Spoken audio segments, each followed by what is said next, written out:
ঘরের একটা কোণা একটু ভালো সুন্দর করে নিই। আমরা এখানে ফ্ল্যাটে থাকি, আর ফ্ল্যাটে যখন কাজ হয় তখন আমরা অত দূর থেকে কেউ আসতে পারিনি কাজ দেখতে। তো প্রমোটারের লাগানো গ্রানাইটের কালার আমার একদম পছন্দ ছিল না।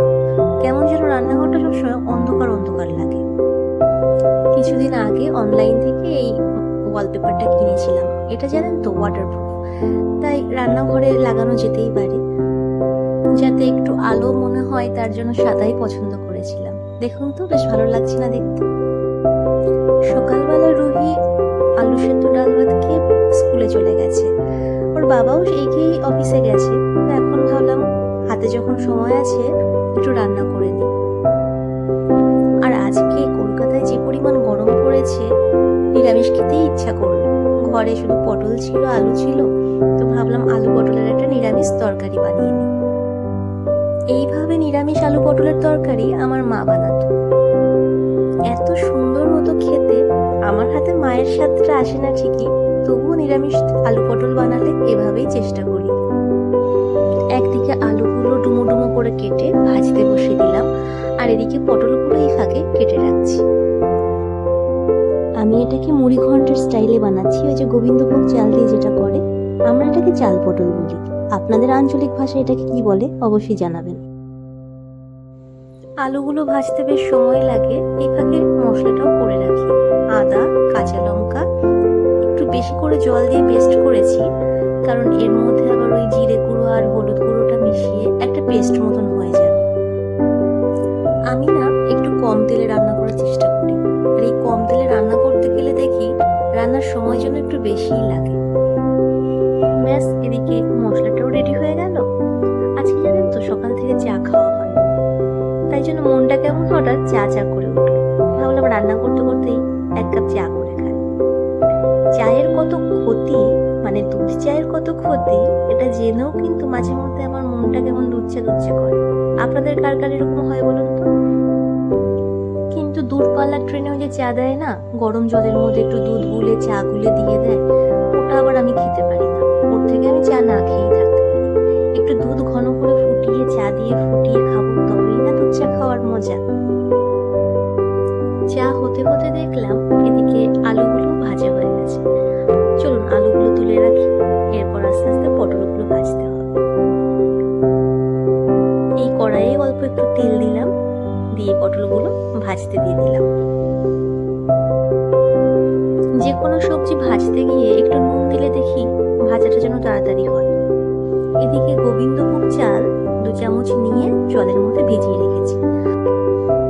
এই অসময়ে চা খেতে গিয়েই যত কেলেঙ্কারি হলো, দেখুন তো পটলগুলো সমস্ত পুড়ে গেছে। মাঝে একটু উল্টে পাল্টে দিয়েছিলাম যদিও, যাকে এভাবেই পটলগুলো তুলে ফেললাম, কিছু তো করার নেই।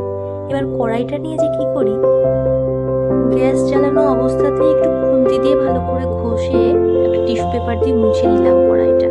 একটু তো পোড়া ভাবটা কমলো। এটা আগে কোনোদিন করিনি জানেন তো। হঠাৎ মাথায় এলো পোড়া ভাবটা একটু কমাতে কি করা যায়। যাকে এবার আরেকটু তেল দিয়ে তাতে কিছু সাদা জিরে ফোড়ন দিয়ে ওই বাটা মশলাটা ঢেলে দিয়েছি। এরপর আলু পটলগুলো সমস্ত দিয়ে খানিকক্ষণ কষতে থাকবো। স্বাদ মতো নুন চিনিও মাঝখানে অ্যাড করে দিতে হবে। কড়াইয়ের কোনো অংশ পুড়ে গেলে না তরকারির কেমন কালারটাই যেন চেঞ্জ হয়ে যায়, তেমন একটা ভালো আর হয় না কালারটা।